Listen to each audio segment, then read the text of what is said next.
Seorang perempuan berkompromi dengan iblis. Dalam gaun tidurnya, perempuan itu tampak begitu tak berdaya. Sementara satu sosok menyeramkan di depannya tersebut semakin mendekat, meng-overpower seutuhnya insan yang sudah siap memberikan segalanya demi keselamatan keluarga tersebut. Eits, jangan salah, ini bukan cerita Nosferatu, melainkan pembuka dari Kodrat 2, sequel petualangan Ustadz Pembela Kebenaran garapan Charles Ghazali. Sama seperti film pertamanya yang dibuka oleh adegan yang sepertinya homage buat horor klasik The Exorcist, film kedua ini pun ngasih note ke another classic horror sebelum akhirnya menyala dengan dunianya sendiri. Kodrat 2 berjalan persis seperti yang sudah kita antisipasi dari bagaimana film pertamanya bergulir. Charles menyuguhkan seteru epic, Ustadz melawan setan layaknya superhero melawan super villain. For better or worse, sebab kendati pun pertempuran religius ini kelam, intens, dan somehow tragis karena ini adalah tentang manusia berhadapan dengan dosa mereka. Namun, elemen universe dan ala-ala superhero juga membuat film ini kehilangan balance ataupun tone-nya.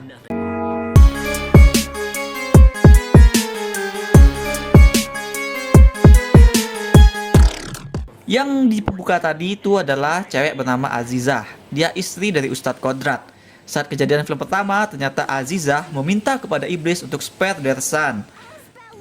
Azizah menjual jiwanya kepada iblis, but guess what? Iblis bukan pemegang janji yang taat. Anak mereka tetap mati, suaminya ditangkap dan dia juga sangka mati suaminya. Sementara dia sendiri, si Azizah, menggila di sana berkubang dalam dosa. Kodrat 2 ngasih kita pandangan lebih personal tentang keluarga Ustadz Kodrat sehubungan dengan build up ronde kedua dari seteru si Ustadz dengan iblis. Kodrat yang kini sudah kembali ke jalan yang benar, dia bermaksud mencari istrinya, hanya untuk menemukan bahwa istrinya itu berada dalam genggaman setan lain. Azizah kini bekerja sebagai buruh pabrik.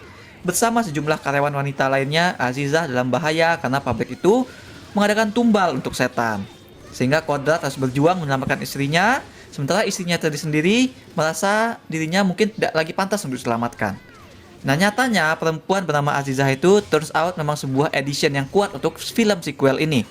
Acha Septriasa total banget memerankannya. Azizah di sini tuh jadi pemantik dramatis tunggal. Dialah yang kalut luar biasa karena telah menjual diri kepada setan.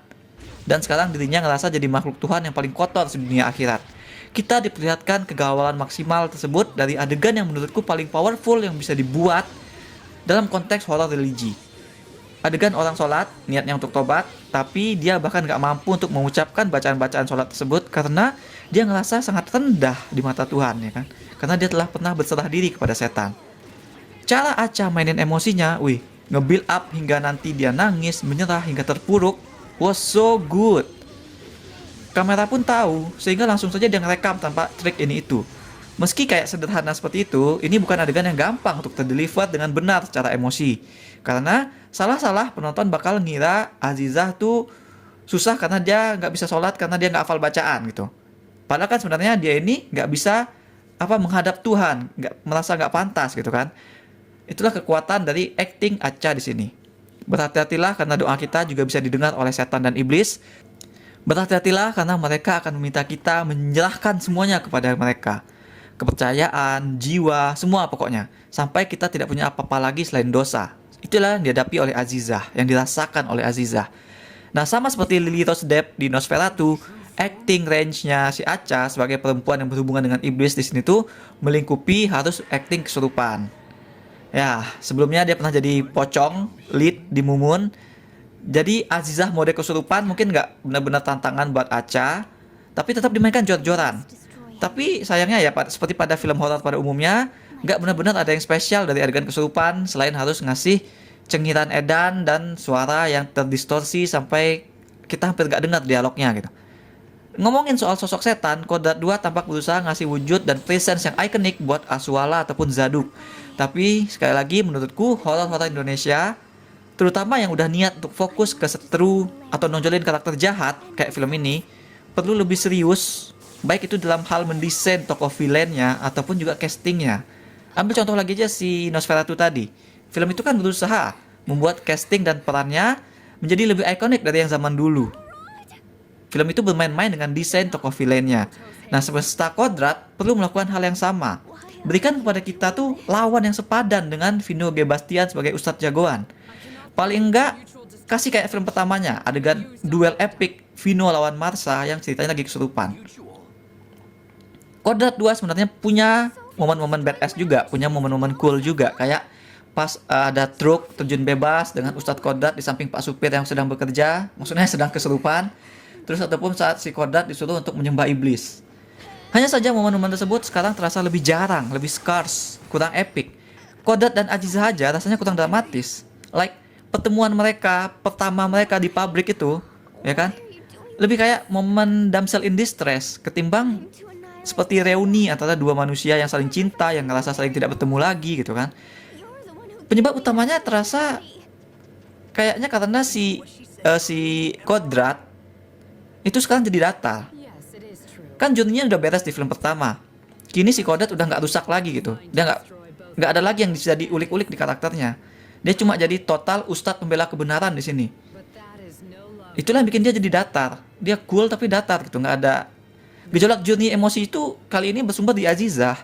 Masalah itu pun muncul ketika film yang memang harus dari perspektif Kodrat karena dia jagoannya, harus masukin perspektif Azizah juga.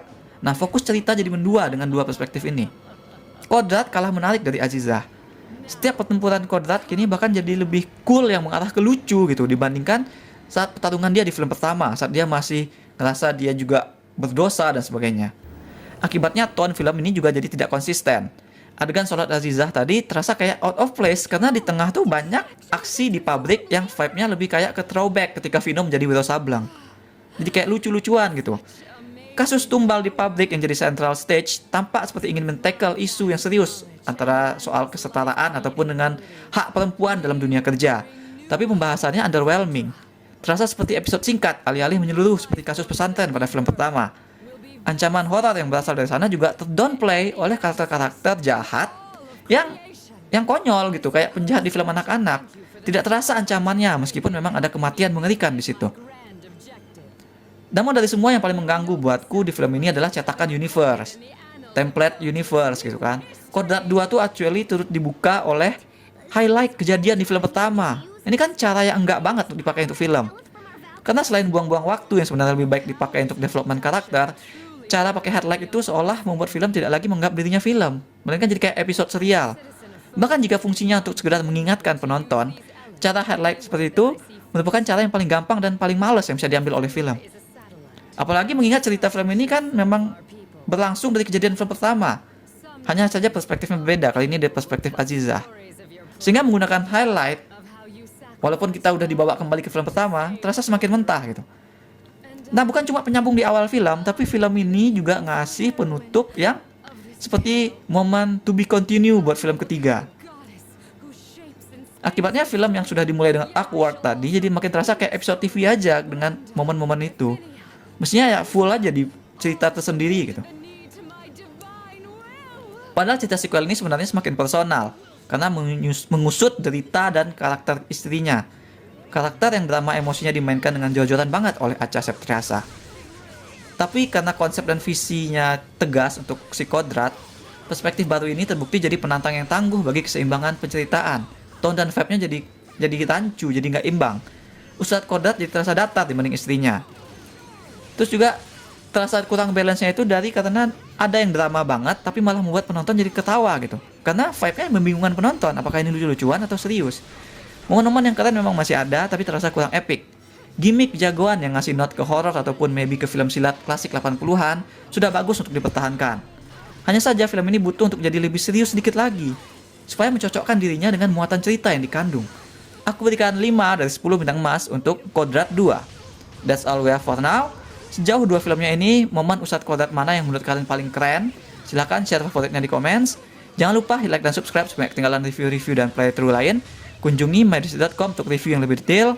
Atau kalian bisa kunjungi store mydersit di ciptoloka.com. Ada banyak kaos dan pernak-pernik custom yang unik, mulai dari film, musik, game, hingga wrestling. Thanks for watching. Remember in life, there are winners, and there are losers.